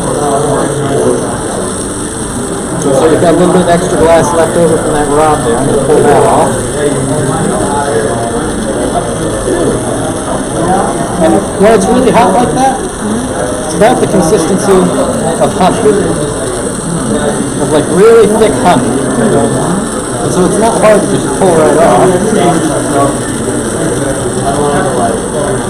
Yeah.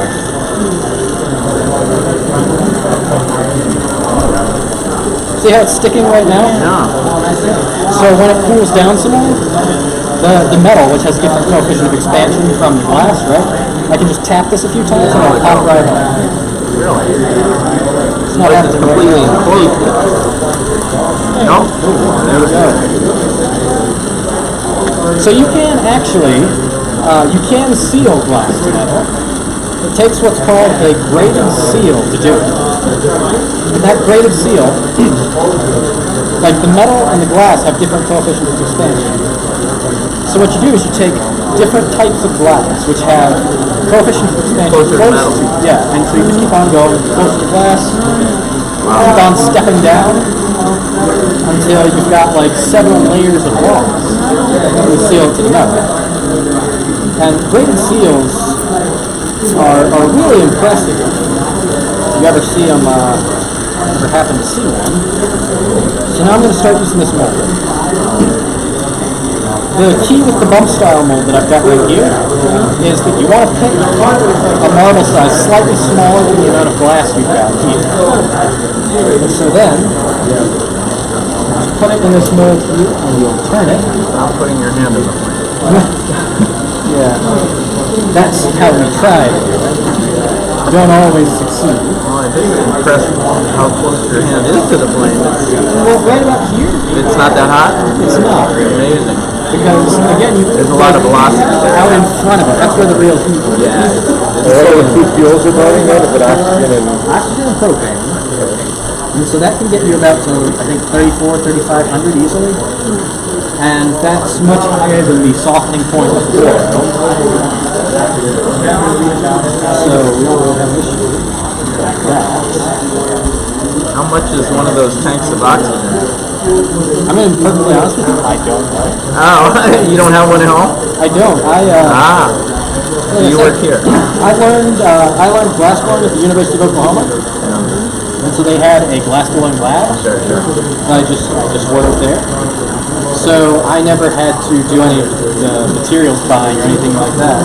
So Chris just has that sitting around for acetylene welding or something? Yeah, he's got the oxygen is coming from the oxyacetylene torch setup, and the propane is just from like a... Oh, I see. You're not using acetylene. Right. Yeah, acetylene would melt the torch. I see. Would it? And well, melting the glass is good. Melting the torch is not. That's why you use propane, right? Alright, so now we've got a much more spherical, marble-like film, right? You can also see that layer of silver in there, right? Yeah. Trapped in there. So now, I'm going to do the twist part of the twist model. And to do that, I'm going to have to use something called a cold seal. And so, like, if you look between here and the marble, you see it's like completely flowed together. It's one piece of glass. That's a hot seal. And so those are made to last forever. The cold seal is specifically for working glass, for the construction part of it. And it's designed specifically not to last forever. It's designed to stick to the glass, let you move it when you need it. But once you're done with it, you can actually just give a quick tap to the rod and it'll just pop right off. You'll never know it was there. How do you make a cold seal? So you keep this hot. I'm going to heat this up, and then I'm going to wait right until it shows just barely any color. I'm going to just push them together. You let it cool off a little bit. Yeah, so I let this part, the punty it's called, the rod that I'm sticking to, the piece I'm working on, and then I let that cool down just to the barest minimum of color. And then it won't seal as too well. Yeah, so that's exactly the idea, is to make a really bad hot seal. See, I can't see the color in it.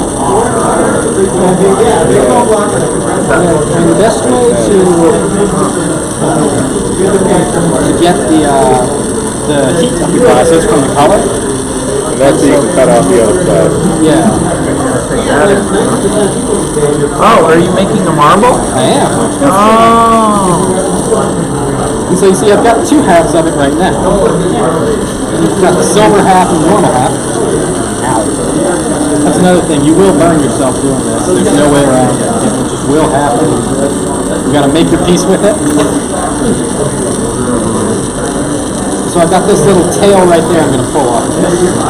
And so what's important to remember is that since this is a cold seal, I never want to hit this seal with the flame. Or it'll drop right off. Yeah, it'll break it off, and I don't want that to happen right now. Interesting thing, hot glass bounces, doesn't it? It's only when it cools down that it breaks. The hot glass bounces? It does. I've dropped so many of these marbles, and each time bounces right back up. And if you're doing glasswork, you never ever want to try and catch anything you drop, because it's either sharp, hot, or both. Like, nothing good can come from trying to catch something that breaks off. Yeah.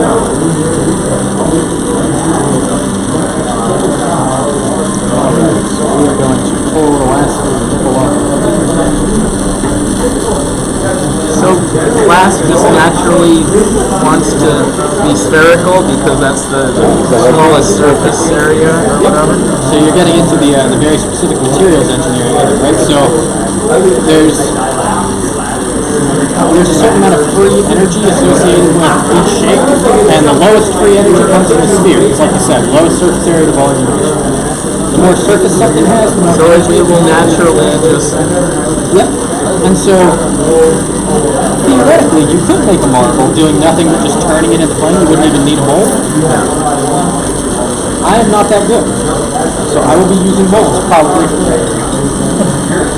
So I'm putting it back in the mold right now to try and smooth out this one. Get rid of that bump, huh? Can you, like, press the bump against the graphite over there? I could. The reason I'm still using the mold and not just pushing it back in is because I don't want pushing that piece back in to affect any other part. Like, it might make a nice flat side right there, which is great if you want to make like a display piece. I know. I was just wondering. This may be another section, but how hard is it at some point in the process to inject something inside that glass? Is it a thing? Like a keepsake or a... So it's funny you mention that. The couple who taught me how to blow glass, they're Aaron and Grant Mayberry, and they run a business called Memorial Glass, right, where they will take loved ones' ashes and make like a pendant or something for you. Super creepy, but super cool. And yeah, so you can encase things in glass. Right. There's some silver particles in here that didn't view very well, and so I've got a little bit of encasing going on. I hope it's not too much, because unless like very specific things can be encased, if you encase something like a piece of metal or something like that, the stress generated when they cool down and different thermal expansions will just pop this marble right over. Okay. So that might happen with this silver, I'm not sure. It'll be a surprise for all of us. So I'm going to make another cold seal on this side now. What is that for? I'll show you. I don't want to spoil the surprise. So now I've got it attached on both sides. So I am going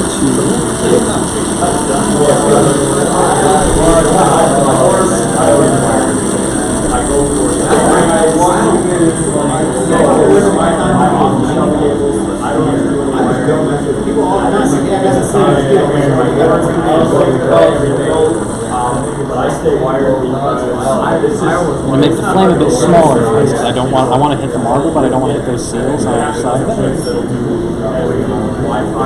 So, something that can happen is I could backfire the torch here, which will make a very loud popping sound. It's harmless, I promise. Actually.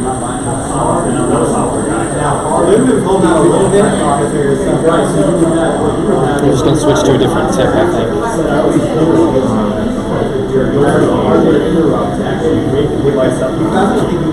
Yeah, well, it's hot.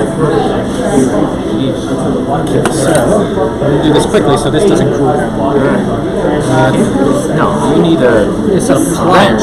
Yeah, wrench or ply or something like that to get that off. I don't want to really get it. I could.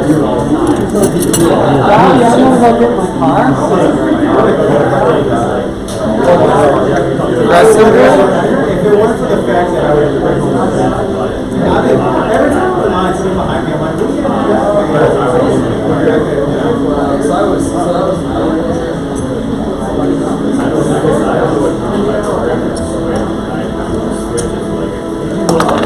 So you're gonna burn yourself, you're gonna cut yourself. Oh, you got it already? How did you get it off? used the Kevlar glove. It wasn't a great idea. Yay! Heat fryers.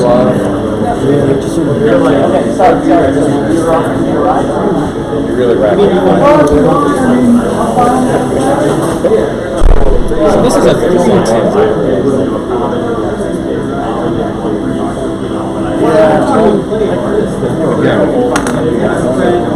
So now this has cooled down quite a bit since I took the time to change torches, so I'm going to slowly heat it back up to make sure nothing does break. Yeah, I'm surprised I haven't heard the thunder. Is it? It's really pouring outside. So it did just crack. I didn't realize it was It did that this crack? It did just crack. And right along that line with the fluid silver. Two hemispheres? To nobody's surprise. Yeah, so that was probably because it cooled down and I heated it back up too fast. So you can seal it back in? I hope so. Since I'm still going to be heating this pretty much all the way through, I think I can fix it. If I can't, oh well. You do a good job at the shtick, I have to say. So far, you're very good at the explanation. Get a lot of practice. Like, people love demos like this. When it's expensive and they are. You got to entertain them somehow, because there's a lot going on. It's not very visually pleasing for around 90% of the time. Most of the time, it's just a couple of blobs of glass until the very end when it takes shape. Have you visited the glass lab in the cluster department here? UW? Yeah, that's Tracy Dreyer. I don't know. You can get in line for the class. I know. It's a tough one to get into because people really know how good a deal it is. Yeah, so there are like only a handful of universities across the country that have a glass program. UW-Madison is one of them. University of Oklahoma is another. That's where I went for school. The big place for scientific glass blowing, not necessarily artistic, but scientific specifically, the big place for that is Salem Community College in New Jersey. That is like all the big scientific glass blowers. Chances are they went to Salem. It's a 2-year degree there, and you just learn all the scientific stuff. I learned scientific review, and the professor there, she went to Salem. So right now, what I'm working on is there's, from where that crack happened, it's mostly sealed back up, but there's a big bubble of air right next to the seal. And so if I leave that bubble of air in there, this will also crack. So I'm going to sacrifice my cold seal on that side. I'm just going to melt it to the marble in the hopes of sealing up that air bubble right there. And hopefully that works. Definitely very cool. So yeah, you can see what I'm doing now. I'm applying just a little bit of torque on this marble and I'm twisting it. Oh, okay, that's good. And so that layer of silver in the middle is going to twist right along. You got this really nice swirly sort of pattern.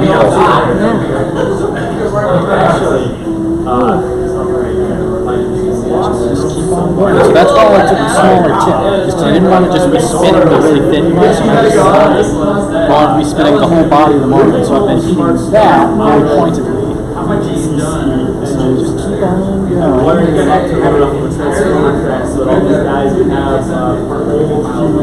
And the reason I put it in the marble, you see how I've moved it pretty far from the spherical shape to all these lines in and everything? The reason I even bothered to put it in the mold beforehand is because the rounder it is, the more even it is, the more even this twisting will be.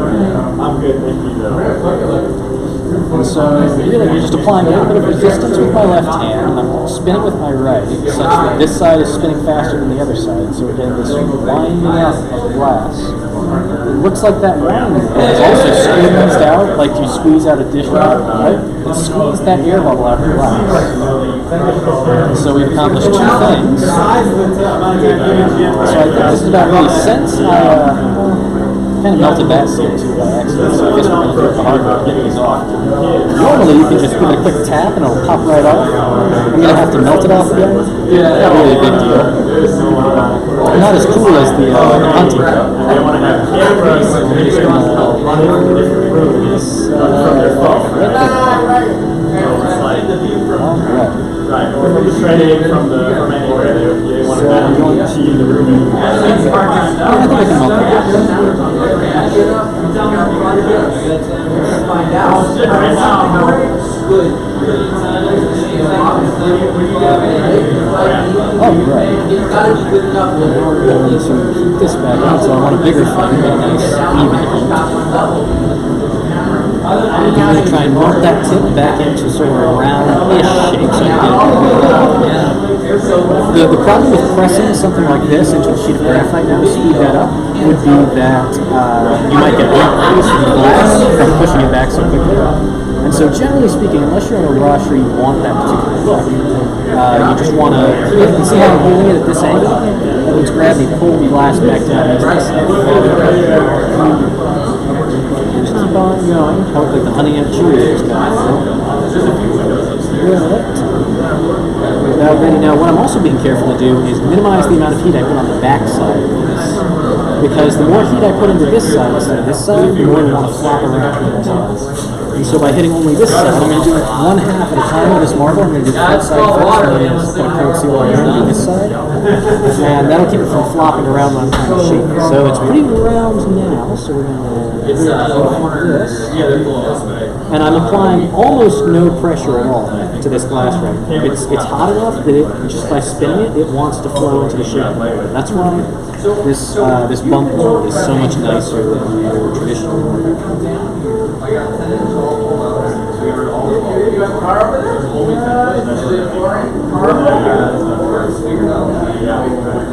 So there's a good chance this one twisted. I really have no idea if this will survive or not.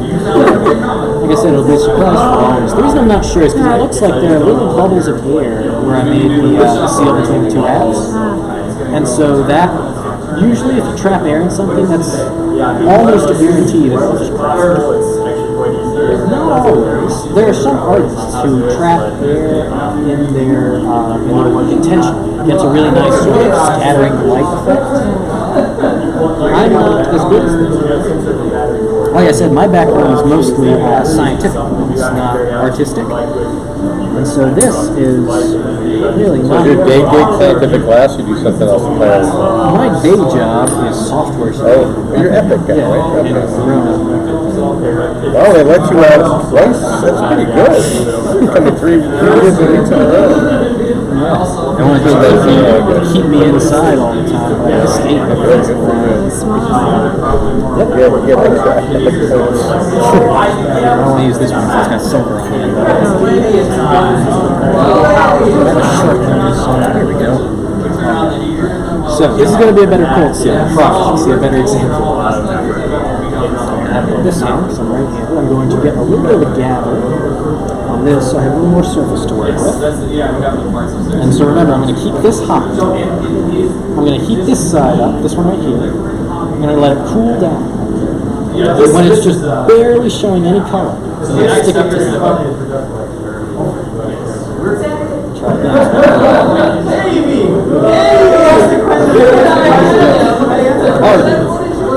That's a much better cold seal.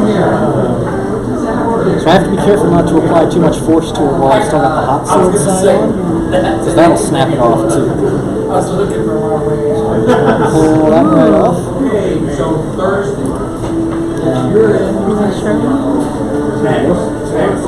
So these glasses are a lot darker than the ones that you've got on there now.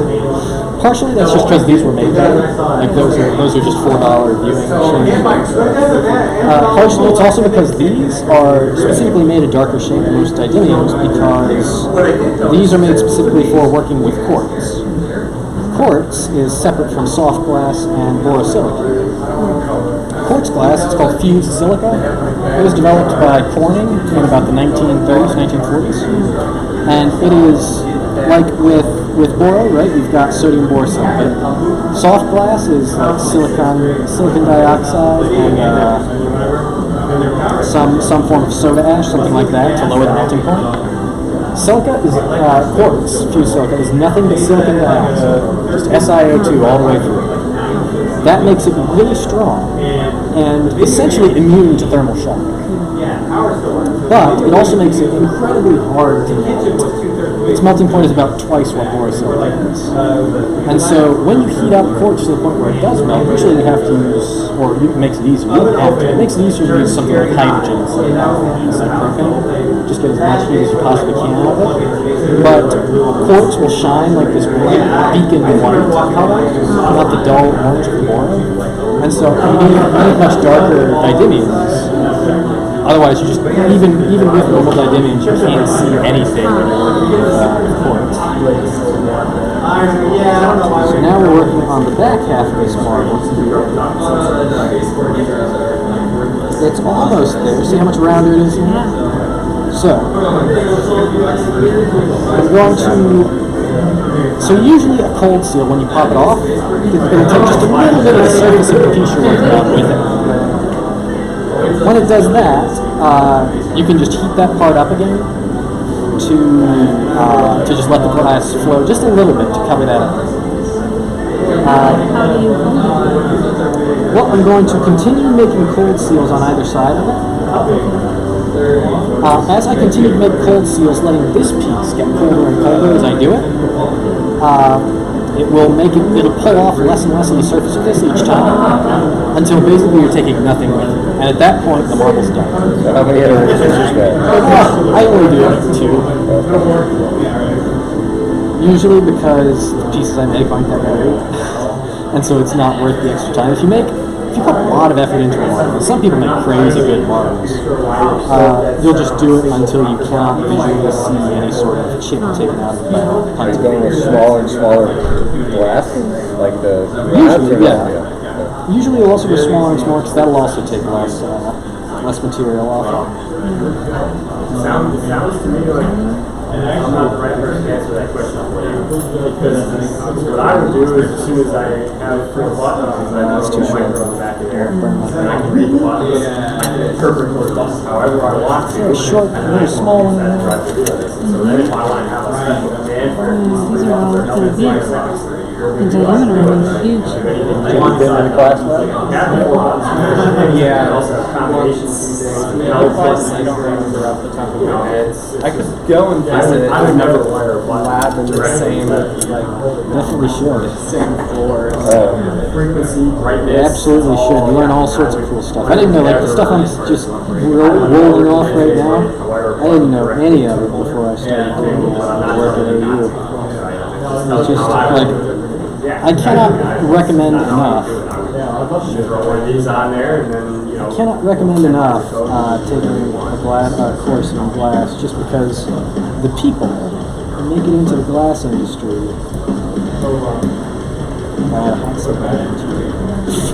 Okay, we're gonna do this the hard way. I'm pretty confident now if you're in no rush to talk. This is how a cold seal should work.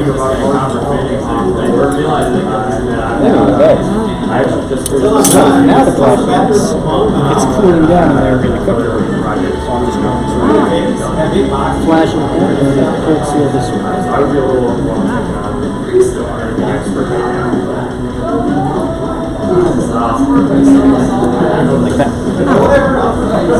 So I'm going to heat it up one more time, spin it around in the mold to make sure there's no irregularities to the shape. I just don't like taking brand new type of work and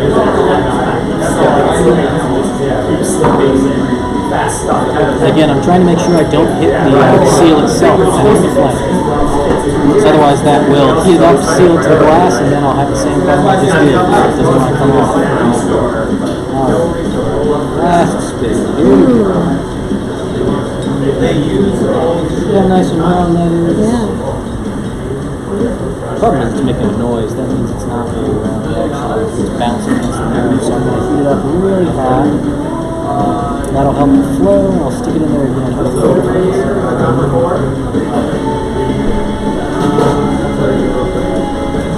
Oh, I can see the air bubble. You'll get to see it before it cracks, though, so that'll be nice. I am on the hardware, that's what I want, so once you start talking about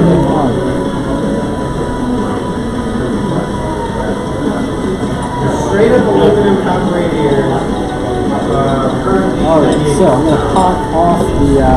cold seal. And then I'm going to flash the top of it with the torch to knock off that little punching mark. But at the same time, once you're ready to go, I'm like, you're asking me to write all your code for it. I think that's good. Alright, so now I'm going to flame anneal it, which just involves like hitting it with a really cool flame and sort of on and off like this. And I want to make sure to get all the sides of it too. And keep it nice and warm as it cools down. And after a certain point, I won't need to do this anymore. So I'm pulling off the rate of cooling is slow enough. Doing this, and you can see, right, the silver is still in there. Now, if you look on either half, it doesn't have that silver from the outside. That burned off when I was heating it up to twist it. Good. So I'm just barely tickling the flame now, trying to get a nice even heat.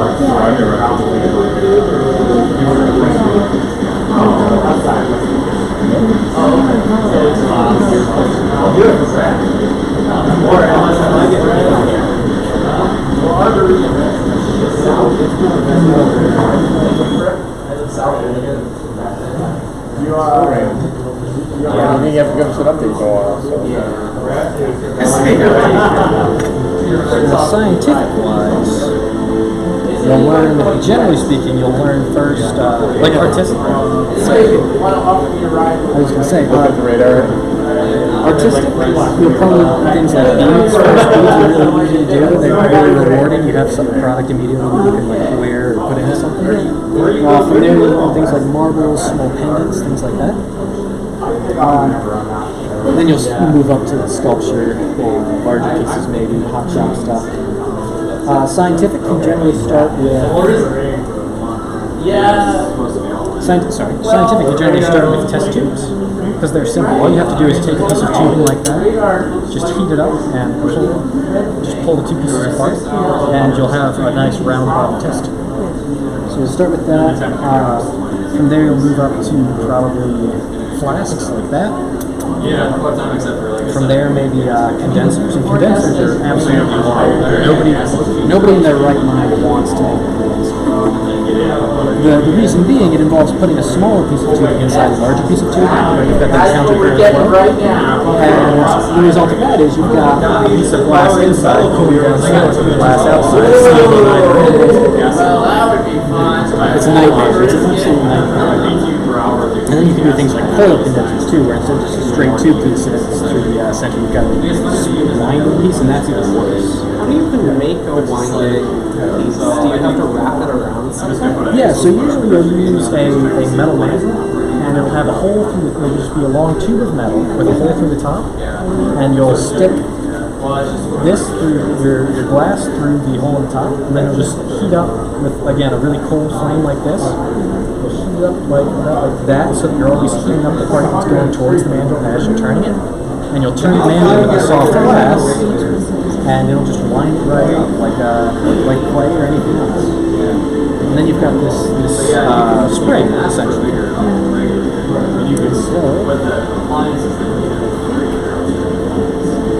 if I push that to the previous side, the unit will gas.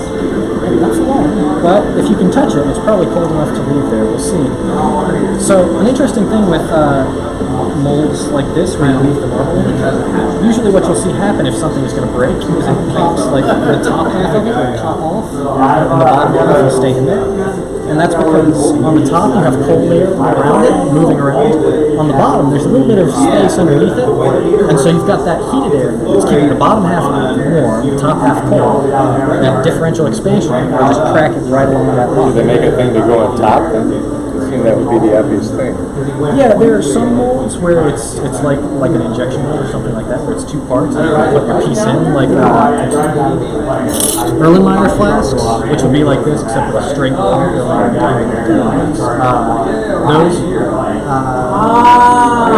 So those would be like a two-part mold. You heat up your glass, you put it in there, close the mold, blow into it as you spin it, and that will shape this, and that'll keep it warm on all the sides of your Erlenmeyer flasks are, even more so than condensers, an absolute nightmare to make. Nobody makes, everybody just buys Erlenmeyer flasks if you gotta put it on anything, just because they're such a pain. Okay, while we're waiting for that to cool down, rest of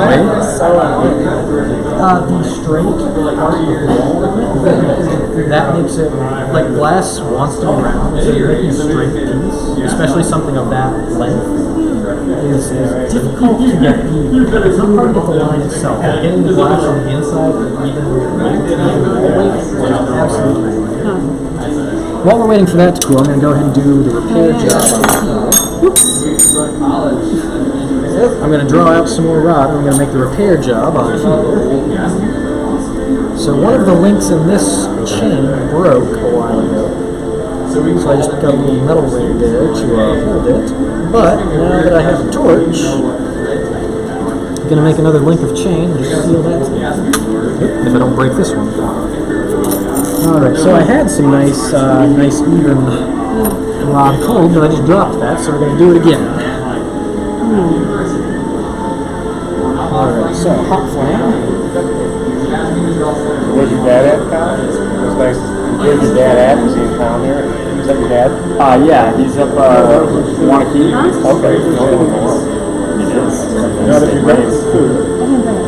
I'm sorry, as a father of people that were born in Wisconsin, anytime someone's in Wanakee, I am required to say the only one in the world.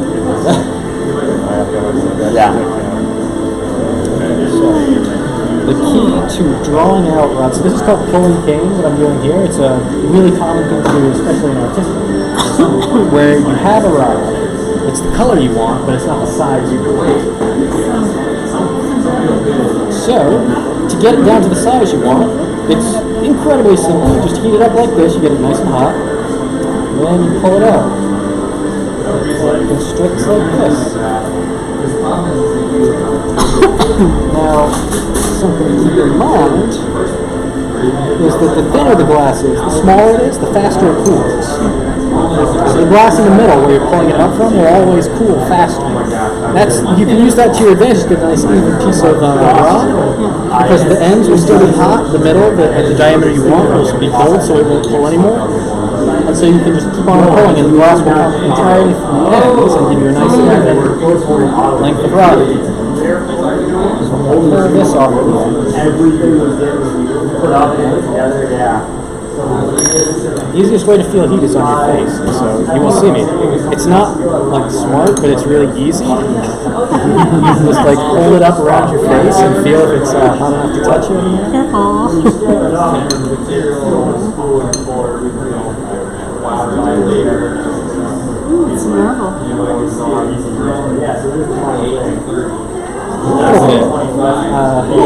Is that beyond the danger zone now? Yep, it's a little worn, but it did not crack, so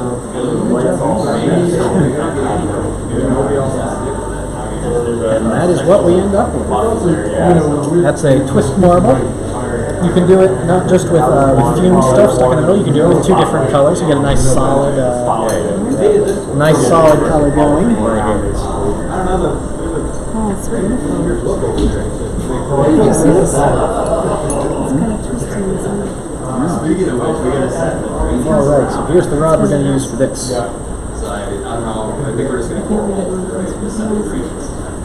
when you're bending the rod, what you want to keep in mind is that if you push it when you bend it, you're going to get sort of a diagonal bend to that diagonal shape, to that curve, and it'll just look off. What you want to do instead, I got some pictures of it. I was like doing the old emailing yourself and then hotspotting your email. But I'm going to use the smallest tip for this one because I got to do really precision stuff. It's a 3 tip. The one I was using earlier was a 5. This one is a 0 tip. It's the smallest, no, it's not the smallest, it's the second smallest that they make for these national torches. I really, at University of Oklahoma, I had this really nice wrench that would just hold onto it and unscrew it at the same time. It was beautiful. I'll make do with this now. So, something you gotta keep in mind when you're switching to a smaller tip is that much smaller orifice, so you'll want much less gas flowing through it to get the same size flame. These little 0 tips especially are just, they take a lot of practice to be able to not just immediately blow out your flame. So we're going to try this. Chris does have flashback messages on there, so I can't blow us up. This is the thing I built. Oh, beautiful. Yeah, see, it blows it right out. There we go. All right, we're in business.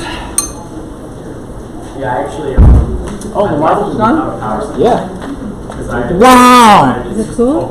So he twisted it to make it. He made 2 halves and he put silver on one. No, I remember when there was a thing, but then he twisted it. Yeah. Ah, very clever. If you look at it straight through, you can see down the hole. Oh, look at how small that is. That's beautiful. Thank you. It is gorgeous. Wow, sorry I missed the twist. Welcome to take it if you want. Yeah, this is mine. You get your own power supply. Is it done? It's finished. It's cooled off enough to work. Totally. All right, so here's what I'm going to do. Man, that's a dick. That's so pretty. Why is there a void through the center? Is there what? There's You like can see right through an empty the hole spiral. through the center. Is that because it wasn't completely coated? That is because I was off center when I was twisting it. And so rather than twisting those 2 sides perfectly around each other, there's a little bit of a gap where one side was bigger than the other. And so the clear side was larger than the silver coated side. And so the clear side sort of wrapped, instead of twisting around each other, the silver coated side wrapped around the clear side. It's just I didn't. So originally, he made it. Did he free? Oh, story's changing now. Yeah, right. Did he use a jack to form it, or did he use a blow? So it's a blow mold to get the. So that makes the lines, and then we spun it afterwards. So you grab onto it. That's that. Because the lines are also. Yes. Yeah. And then we bled on the black, and then the orange was rolled on afterwards. So you take the black, you heat it up, and then you make a V shape on the sides. Like that. This side right here made a little bit longer than I wanted to, so I'm just going to heat that up and pull off a little bit of it. So yeah, we made a set of Oh, cool. he's he's done doing glass work now. Oh, really? So Yeah, that's not all he does. No, he's gonna be done drawings. He's like retired. He's gonna do a few more things that make money, that actually make money. Alright, that's about the size I want. So, he's done doing glass work. He's gonna move out of there, please? No. next part is attaching it on here. So I want to thread this through here, and now this chain here is cold, right? So I want to make sure not to flash that with the torch. Because otherwise, it will break more than I'm fixing, which kind of defeats the purpose, doesn't it? He's got some potential to make some really big banners at no cost. It's hidden in just a mess of things. Oh yeah. Alright, so I'm going to heat up right here now. I'm going to this part just gravity pull it over.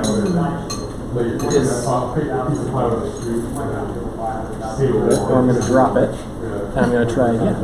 Either way, that's entertaining. So you're using the steamroller as the ink? Oh, just the weight. Yeah. So we this is where the quartz glasses don't really don't shine very well. It's hard to see fine details. printed a few of them. When I say we, I should know better. I did that one this year.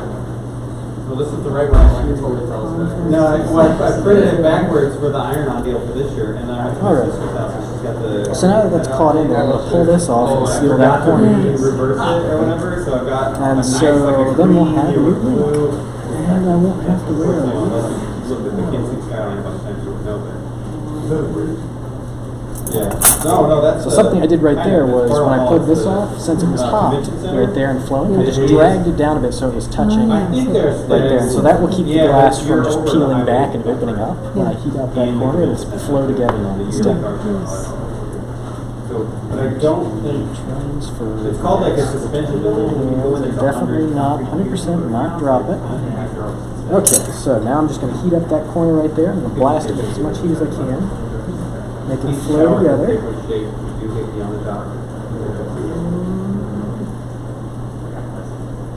I think I'm gonna go back and dig around my pile upstairs. Yeah, I've actually turned my one pile into like 4. There we go. You do this with every single link? Yep. That's why it takes so long. All right. So then when you get bored, you open it up and make another link. Eventually it'll be down to my knees. Watch out touching it. One of those is hot. I don't know which one anymore. This one is normal. Well, no, not for the planer. I mean, just the dust collection barrel. I'm surprised that did not break. It's gorgeous. I don't see any flowing at all. You're welcome to keep So it. if you're gonna make a bunch of shavings, just make a clean and then there's 2 barrels by the top. So I was thinking for this skateboard. Alright, let's see. Did you look at the link? It's gotta do something else. Oh, right. Make a full, Yeah. like a little vessel. That I think will be it for But today. we could have her resaw. Oh, shit. Minimize the That's when you blow yourself up. Oh, when it goes back, if you don't have your rest. Yeah. It's almost Just burn right like that. I mean, I could. Nice. That is why. What I learned working That right there. is Are flashback arresters that they stop backflow. And not everyone has those because they're $20 or something. Is that Yeah, they're like I think $60 per pair. Like I Seems like a- personally value myself more than $60.